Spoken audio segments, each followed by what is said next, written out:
is an interview with Rita Rifenburgh in her home on June 1st, 2010. My full name is Rita Annette Warman. My married name is Rita Annette Rifenburgh. I was born on April 29, 1917. My mother's was Agnes May Potts, and my father was Louis Warman. My grandfather was Egbert Potts. My grandmother was Amanda Unson. This is my grandparents' marriage certificate. And when I was a little girl, I wanted it to be mine, so I wrote my name on it. And that ruined the whole thing. But this goes back to the year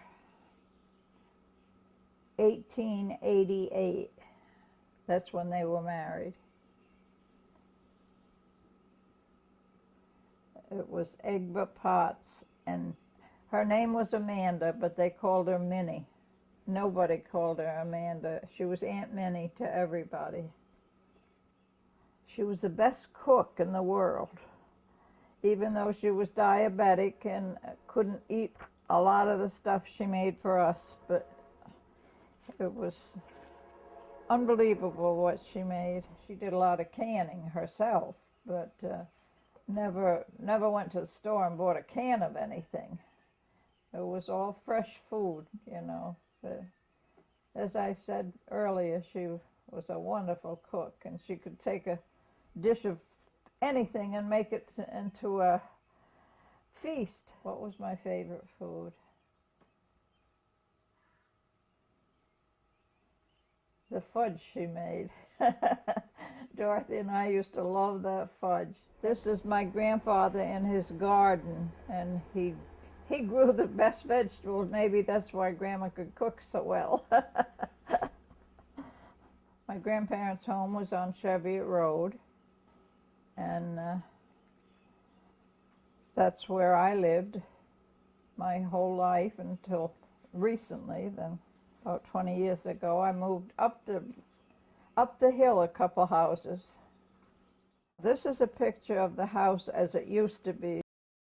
And then after I got married, we put an addition on it. And this is a picture of the same house with the beautiful view that we have of the river and the mountains. I just adore the river and the mountains, as you'll know by talking to me. They're my favorite thing. They had 9 children, but only 6 lived. The last 3 died at birth because I think she was, having too many children too quickly. But it wasn't a very big house, really, but she brought her children all up there. There was a basement, and that they used as the kitchen. Then you went out of the door that went on the porch, and they went into what they called the outside kitchen, where she did all her cooking and everything for the summer. And then you went upstairs, and there was a living room and a bedroom. Then you went up another stairs, and there was 2 more bedrooms. We had a well, and we had a cistern. The cistern was for water to use. The well was for water to drink. And the well was also our refrigerator. There was a crank handle with a rope, and you fastened a pail to the end of it, and then you put whatever you wanted to be cold in the pail and dropped it down just to the water level. And when it came up, it was just as cold as any refrigerator. Outdoor bathrooms. Oh, we had one that had 2 seats, and then over in the corner was a little low seat for the children, and a door that you're supposed to close when you go in. But we like to leave it open because we could see the river and the mountains and the trains, and there was nobody down the hill to see you. So that's what we did. Most of my clothing that I had as a child, my grandmother made, and she had a sewing machine, and she made clothes that rivaled any tailor. Some of them were beautiful. I remember a tan coat that she made me, and everybody in the community was looking at that coat. So besides being a good cook, she was a good seamstress. The day she had me all dressed for Sunday school in my best. And I opened the door and came out, and there was this great big rooster in my yard because they had chickens. And I used to gather the eggs every day. And this big rooster evidently didn't like to see me all dressed up fancy like that, and he made one lunge and he jumped on me and knocked me down in the mud. So I wasn't ready for Sunday school anymore. I had to go in and have my clothes changed, and the rooster didn't live long after that. They put him on the chopper block. Grandma would kill her own chickens. Yeah. I would hold them by the legs while she chopped the head off. That was quite a thing. Some of the neighbors had cows, and I can't tell you now which ones, but I know Gladys, my friend, Gladys Disher, and she used to carry milk from one house to the other. My grandfather worked for the railroad. He was the conductor of the crossing gates, and there was a little shanty down by the railroad where he sat all day, and when a train came, he had to get out and put the gates down. And when the horse and wagons came, he had to get out and put the gates up. And I used to go down and visit him nearly every day and was thrilled when a train came. It would slow right down to almost nothing to let the mail bags off in the morning. And then there was an arm on a crane like that went out with the mail bag to go, and then they put the other one on, brought it back in. And my mother carried the mail from there up to the post office in these big mail bags. Trains all blow as they come around either turn, the north turn or the south turn.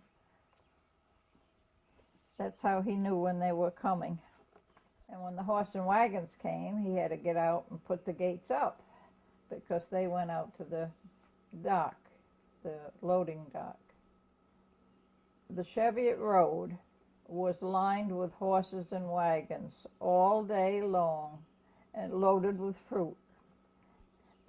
Really, without exaggeration, there must have been 60 or more just up as far as you could see. And then each one individually unloaded their produce out on the long dock in crates. I'd say it was about halfway out into the river. And then it was a great big building, and it had inside storage too, which not too many people liked to do because they were afraid the fruit would spoil before it got on the boat. So they all kept it outside as much as they could. And then at night, the night boats came, and the stevedores put all the crates on the boat and took it to New York. At the beginning, where the Cheviot Park is now, there was a cooper shop, there was a basket shop, and I can't even remember all the things. A coal place where you could buy coal. It was quite a thriving place at one time. When Mr. Mickle opened the store up there, they put the post office in his store. It was a small grocery store, and then in the one corner of it was the post office. And I'd say maybe there was 40 postal slots for the people that lived here. And my first boyfriend worked there. Yeah. And when we came home from school at night, that's when the Germantown school was opened and we went on the bus. And when we came home from school at night, he always had an ice cream cone for me. The other girls didn't like that very much. His name was Raymond Roberts, and right now he's still Raymond Roberts, and he's 96 years old. I went to school up at the top of Chevy Hill, just by the cemetery. There was a schoolhouse there. And I don't know if you'd call it a one-room or a two-room, because there was like a little divider, but not much, between the two rooms. And the whole 8 grades were right in that one building. And we had one teacher for the whole 8 grades. And then every once in a while her boyfriend came up to see her from Tivoli, and then we'd get recess while she was outside talking with him. Remember, her name was Vivian Zeller. Well, we only went there a couple of years, because then the Germantown Central School opened, and then they closed this school and we all went up there. We were bused up there. It was the commercial arithmetic for Hudson Valley, and it was held in Arlington High School. And all the schools in the whole valley went to it. And Louis Fink won the first prize, and I won the second prize. And our principal was so elated, he held a special auditorium, called all the kids in, and then he got up and said he had wonderful news that we had won both the prizes for the whole Hudson Valley. Louis Fink won the first one, and Rita Rifenburgh, that's what he called me, and I couldn't stand it 1 second. There was 4 of us here in Cheviot, and one was the disher, one was Miller, and one was another disher. They were cousins. That was my cousin Dorothy next to us. And the other one was Sylvia Miller. So it was always Gladys, Sylvie, Dorothy, and Rita. We're always together. And we used to go over on the stone floor over here by the creek and have our lunch. That was a big thing. We'd do that maybe once a week or something like that. The stone floor is a big flat rock that the water falls off of. That's what we hear when it rains and the creek runs. But it doesn't seem to be as active as it used to be, because I don't know what happened, but you don't hear the falls as much. 2 of my grandmother's children lived in Cementon, one of her sons and one of her daughters. Her son was Roy Potts, and her daughter was Florence Potts Johnson. On weekends, they would hire a man called Charlie Musher to rent the boat and bring them over to visit with their mother. And we look forward to that every weekend, to having the family there. My grandmother had a sister that lived over, well, a little northeast. It was still Cheviot, but it was over in what they called a lane, and that was my grandmother's sister. Her name was Emma Unson Miller. And she had a family. And her husband, Elmer Miller, worked in the cement plant on the other side of the river, and he walked to work in the winter on the ice. But we didn't like it when they removed the snow, because it was a beautiful hill for sleigh riding. And we'd start at the top of the hill, go down all the way to the bottom, and not even look if it was a train coming or anything, go right across the crossing, which was much to the dismay of our parents. We would play marbles every night. Well, of course, hopscotch and jump rope and all those kind of things. And tiddlywinks, of course, I played with my grandmother all the time. I don't know what most people did for entertainment back then. People didn't stay up. There was nothing to stay up for after it got dark.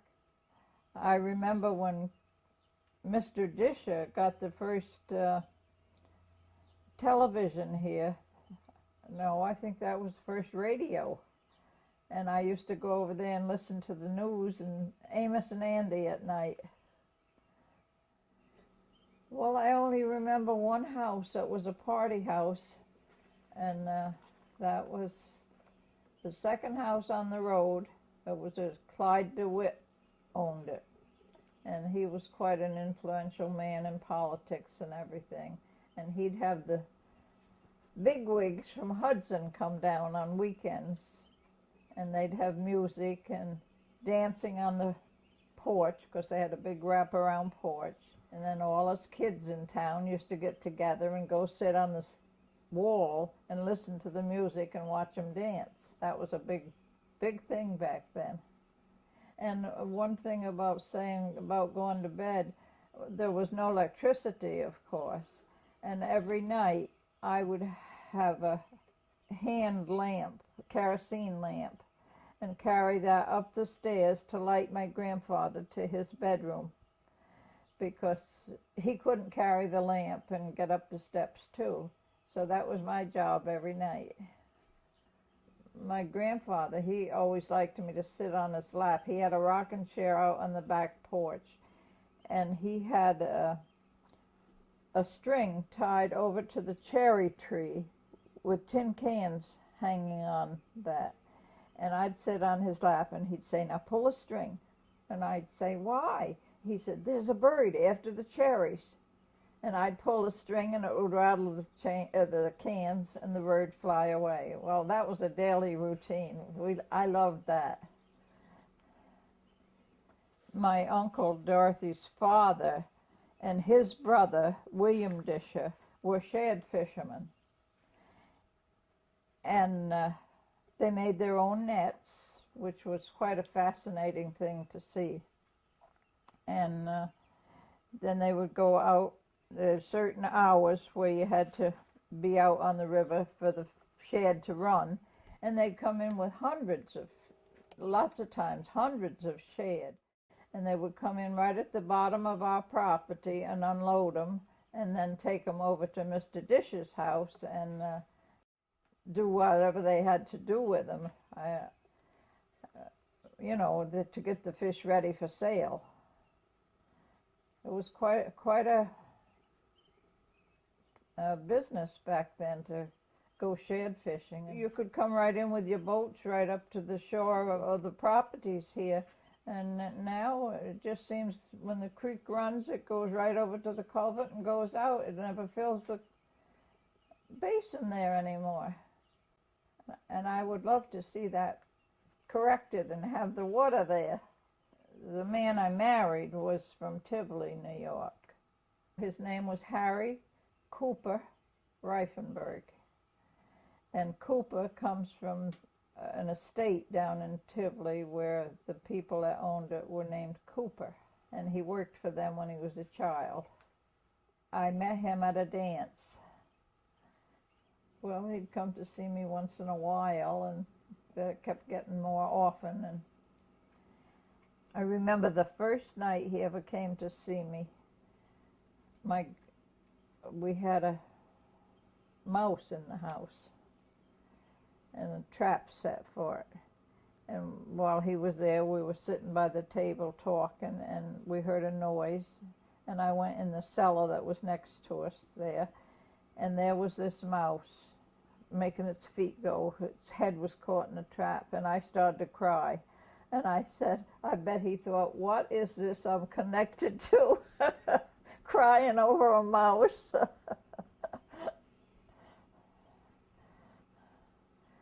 But it wasn't too long after that we got married. We had quite a big wedding in the Tivoli Methodist Church. It was a twilight wedding, and then we had a reception at the Nevis Hotel. Oh, and after we were married, he worked there 8 months out of the year, and he got $50 a month, and that's what we lived on. That's $400 for a year. Try that today. He worked on the railroad for a while, and then when Vernon Lasher, the electrical contractor in Germantown, went out of business, he bought his business and went in for himself. And then he was electrical contractor the rest of his life. After we got married, over about a year and a half, we had a baby, but I lost that baby when he was 6 weeks old. After Bruce was born and Harry was gone, then I got a job in the State Bank of Albany in Germantown. And I worked there for 16 years. We had another customer. His name was William Masick. He was a clerk over at the school, and he had this great big dog, and he would bring it in, and I wrote for the bank paper, and I sent him this photo of our biggest customer, and it's his dog. And I said, this is one of our biggest customers in Germantown. And they all got quite a kick out of that. And then one time I painted a picture of the bank, and then it was in the paper the day I gave this picture to the bank manager. And they had it up there in the bank a long, long time. And after he died, his wife had it, and just a couple of years ago, she brought it down to me. My mother used to paint, but I don't think I had anything to do with the fact that she painted, but it may be that I saw her painting and thought I would like to do it. So I started. Then I made a lot of cards and things like that, and pictures for people, and I got pictures all through the house. Well, this really isn't a poem, it's a did you. It says, did you ever look at a glowing sunset over the Hudson River as the sun settles behind the majestic blue-green Catskill Mountains? Did you ever spend a hot summer day at Lake George South at our beautiful Palatine Park? Did you ever take a long ride in the spring when the blossoms fill the air with the perfume and each tree looks like a huge flower?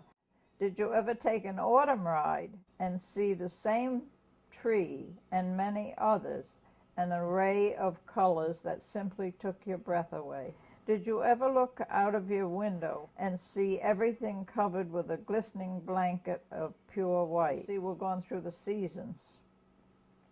And did you ever walk along the street and exchange greetings with everyone that you met? Did you ever stop to think that nearly 300 years ago, the first settlers saw all this natural beauty in our valley and decided to stay?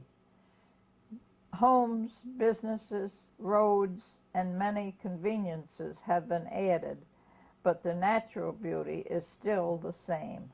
Did you ever spend any time away from all these things and say to yourself, I can't wait to get back home, back to Germantown?